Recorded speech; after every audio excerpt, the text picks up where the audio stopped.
Hey guys, in this video I will show you how you can install beatmap packs in OSU. It's quite easy and straightforward, so without further ado, let's get started. First of all, open up your browser and go osu.bpe.sh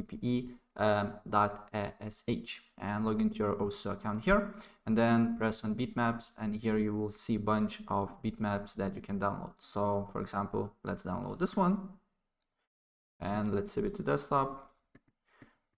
And then, as you can see here, Beatmap is downloaded here. So what you need to do here, if you want to insert to your game, just press on your little shortcut of OSU on your desktop, go to Properties, go to Open File Location, and here under the songs, you can basically put it here, right? And that's pretty much it. What you need to do here if you want to install a beatmap packs on OSU. If I help you out, please press like button and subscribe for more. Take care. Bye.